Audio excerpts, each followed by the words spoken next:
Okay students, अब हम आप लोगों का इंट्रैक्शन करवाना चाहते हैं हमारे एग्रीकल्चरल साइंटिस्ट जो यहाँ पे प्रेजेंट हैं। मैं सर नीरज कुमार चौधरी को स्टेज पे बुलाना चाहूंगी। वो आपसे दो शब्द पूछ रहे हैं।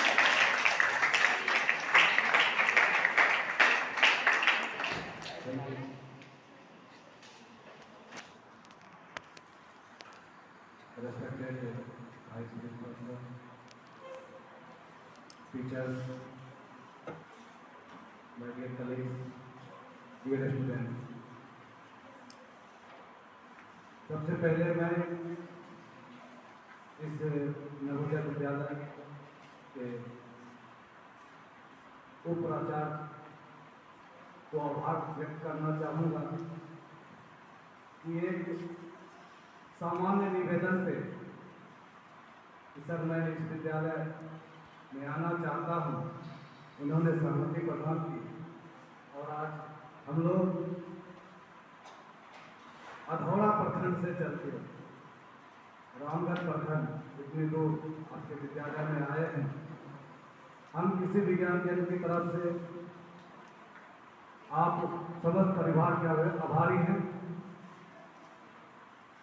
आज का नेशनल साइंस डे इस तरह से मनाया जा रहा है विद्यालय में, ये अनुमान मुझे नहीं था। मैं इस कार्यक्रम को देखकर अभिभूत हुआ। हम लोग कृषि विज्ञान केंद्र से हैं, तो थोड़ा सा मैं 2 मिनट कृषि विज्ञान केंद्र क्या है इसके बारे में आपको बता दूं। एग्रीकल्चर एक अप्लाइड साइंस है और इसके लिए इस टेक्नोलॉजी जो एग्रीकल्चर में डेवलप हो रहे हैं, जो रिसर्च स्टेशन पे या यूनिवर्सिटीज में डेवलप हो रहे हैं, उस टेक्नोलॉजी को फार्मर्स तक पहुंचाने का काम एक्सटेंशन हुआ है टेक्नोलॉजी का, वो कृषि विज्ञान केंद्र करती है। इस कैमूर जिला का कृषि विज्ञान केंद्र आपके इस जिला के अधौरा प्रखंड में अवस्थित है और पूरा जिला इस कृषि विज्ञान केंद्र का कार्य क्षेत्र है। मुख्य रूप से एक्सटेंशन वर्क होता है और किसानों के खेत पे, फार्मर्स फील्ड पे कुछ रिसर्च के वर्क भी होते हैं।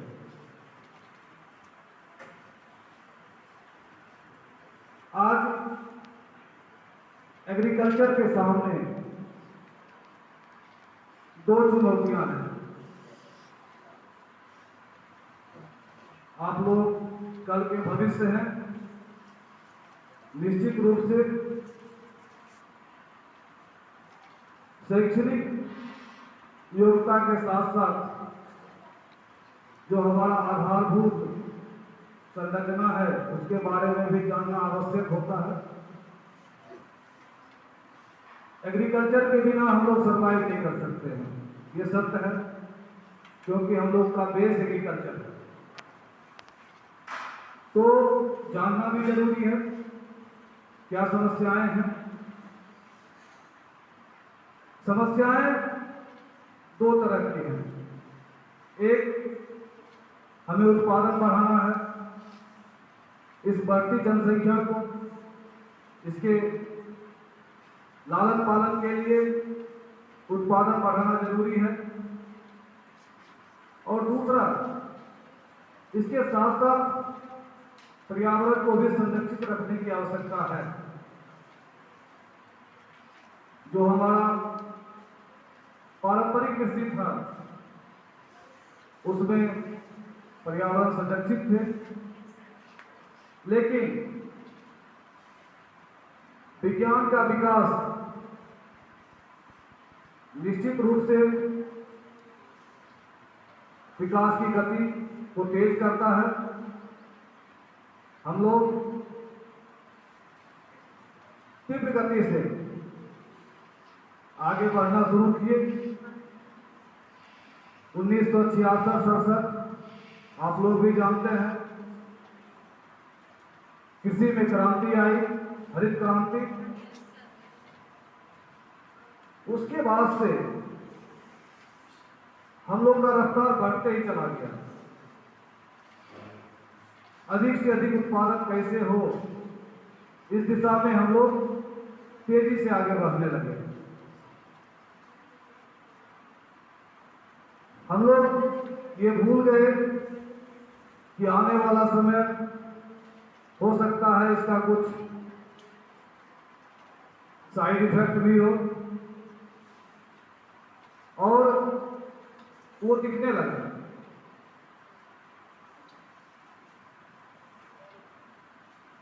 आपको 1980 के बाद जो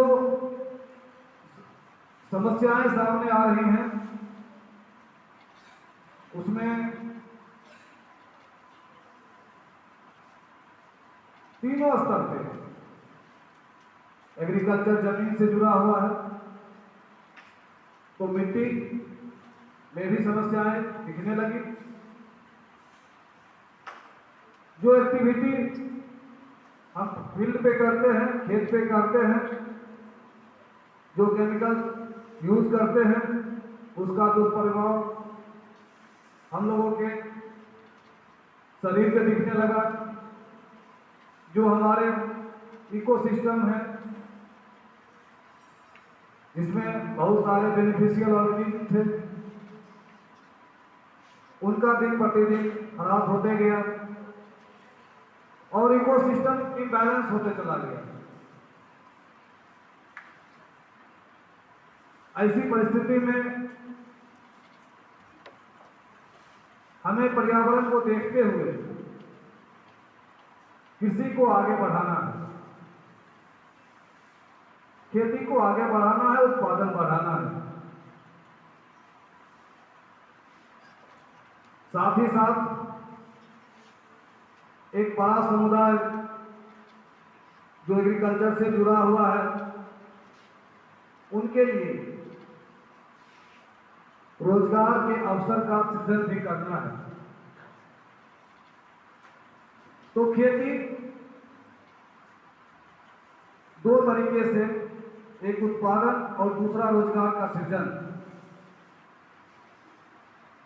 ये दोनों को मिलाते हुए पर्यावरण को संरक्षित करना एक टास्क होते जा रहा है।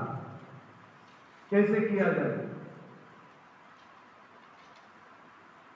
अभी एक छोटा सा उदाहरण देते हैं। हमारे यहाँ कैमूर जिला धान का क्षेत्र है। धान का कटोरा शाहबाद को कहा जाता है बिहार प्रदेश के लिए। इसमें वैज्ञानिक अनुसंधान हुआ कि किस तरह से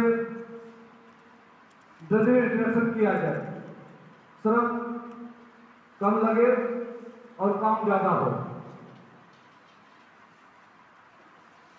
तो धान की कटाई के लिए विज्ञान का विकास हुआ और कंबाइंड हार्वेस्टर आए। बड़ी बड़ी मशीन है, कभी कभी हो सकता है खेत में देखते हुए चलते हुए धान को काटता है और धान को समेट लेता है।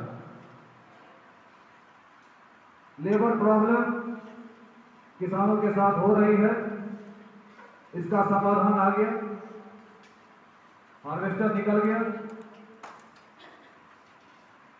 अब जब 2 साल 3 साल ये कार्यक्रम चला कि आसानी से धान कटने लगा, तो समस्या क्या आया कि वो हार्वेस्टर ऊपर से धान को काटता है और उसका डंठल खेत में छोड़ देता है। धान के बाद तुरंत गेहूं की बुआई होती है। बुआई करने के लिए खेत की तैयारी जरूरी है। खेत में मशीन चलना चाहिए, बुआई करने के लिए ट्रैक्टर चलना चाहिए, तो खेत का खाली होना जरूरी है। धान का पुआल, धान का डंठल खेत में है, बड़ा डंठल है। अब उस समस्या से निजात पाने के लिए किसान जलाना शुरू कर दिए। इसमें आग लगा दो, आग लगेगा, खेत खाली हो जाएगा। उसके बाद हम बुआई करेंगे। परिणाम क्या हुआ? 2 से 3 साल में हाहाकार मच गया। किसान के ऊपर FIR होने लगा। किसान खेत में आग नहीं लगाएंगे, प्रदूषण हो रहा है, पर्यावरण असुरक्षित हो रहा है।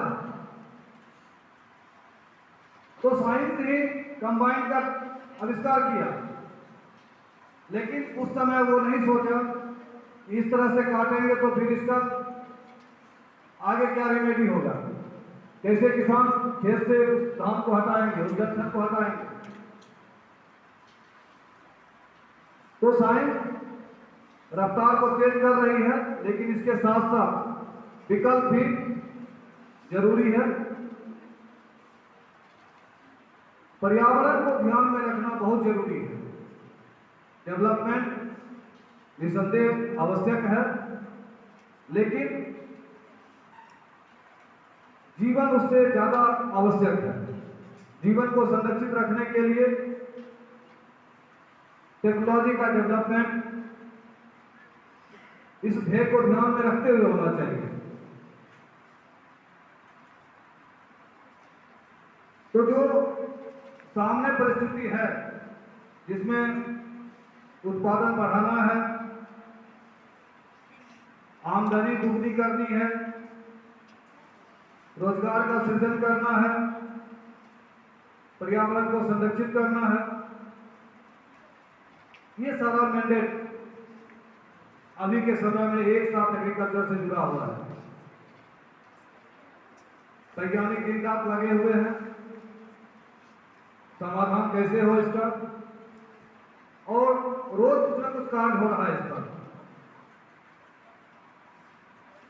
एग्रीकल्चर में गांव के स्तर पे रोजगार का सृजन भी हो रहा है।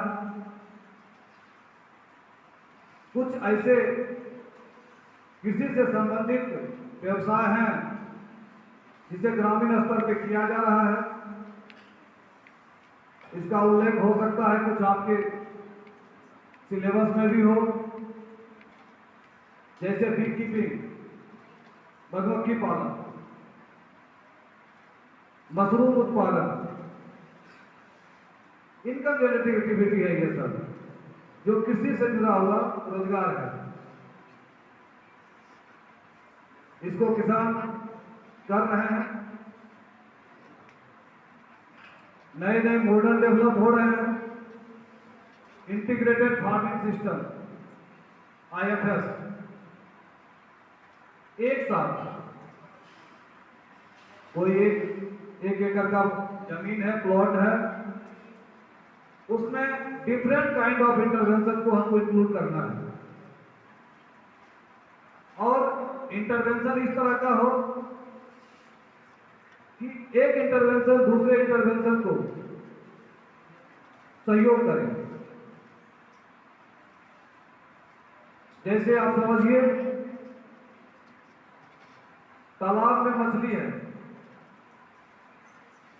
और उस तालाब के किनारे हम बत्तख पालन कर रहे हैं।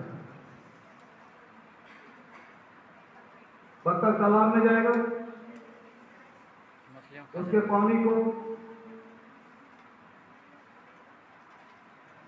मूव करेगा, एरेशन होगा, तालाब में ऑक्सीजन की मात्रा बढ़ेगी, मछली का हेल्थ अच्छा होगा,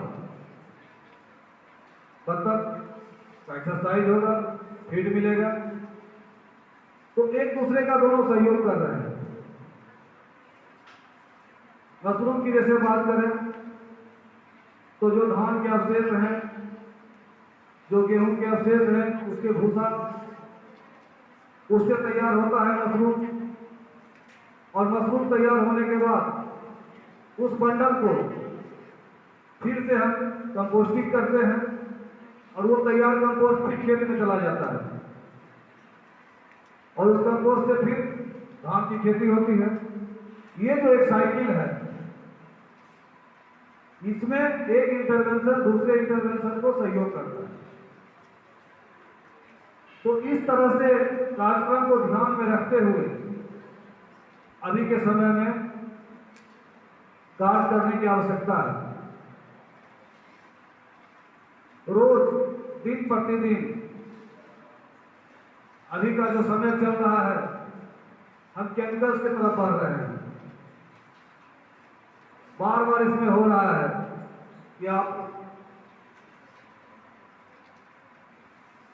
कम से कम केमिकल का प्रयोग करेंगे अपने खेत में। इसके लिए हमको कार्बनिक खेती की तरफ बढ़ना है, जैविक खेती की तरफ बढ़ना है। इसको भी ध्यान में रखना होगा। घास की समस्याएं होती हैं, घास मारने की दवा, different kinds of weedicides are available in the market. लोग जाते हैं, खरीदते हैं और अपने खेत में यूज करते हैं। वो केमिकल्स कहाँ जा रहा है? सॉइल स्टरता में जा रहा है। जो माइक्रोबियल पॉपुलेशन है जमीन के अंदर, उसको समाप्त कर रहा है। तो इस पे ध्यान देने की आवश्यकता है। यदि माइक्रोब समाप्त हो जाएंगे तो सॉइल का कोई महत्ता नहीं रहेगा। सॉइल को कहते हैं सोल ऑफ इनफ्लेटिंग लाइफ,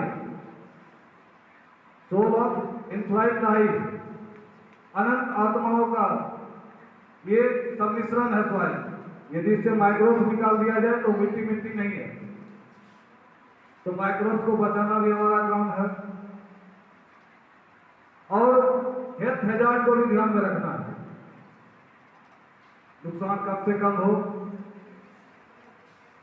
तो जैविक खेती की तरफ भी बढ़ना होगा। ज्यादा से ज्यादा जैविक कीटनाशक जो आ गए हैं मार्केट में, उसका प्रयोग करवाना होगा खेती में। जो प्रेडेटर्स हैं उन्हें संरक्षित रखना होगा। बेनिफिशियल इंसेक्ट्स हैं, सुरक्षित रखना होगा। ये सब तभी संभव है जब केमिकल का उपयोग कम से कम करें। तो इस दिशा में हमें अग्रसर होना होगा। कार्यक्रम चल रहे हैं, जैविक कॉरिडोर बन गया है, सरकार प्रयासरत है और जो कुछ संभावनाएं हैं उस पर विचार करके निश्चित रूप से खेती को आगे बढ़ाया जा सकता है। आज का माहौल शैक्षणिक माहौल नहीं है, एक प्रेरणादायक माहौल है। इसलिए हम किसी विषय वस्तु में प्रवेश करना उचित नहीं समझेंगे। लेकिन एग्रीकल्चर एक बेसिक चीज है जिसके बारे में निश्चित रूप से अवेयर होना चाहिए कि हमारा एग्रीकल्चर कहाँ है और किस दिशा की तरफ जा रहा है। धन्यवाद।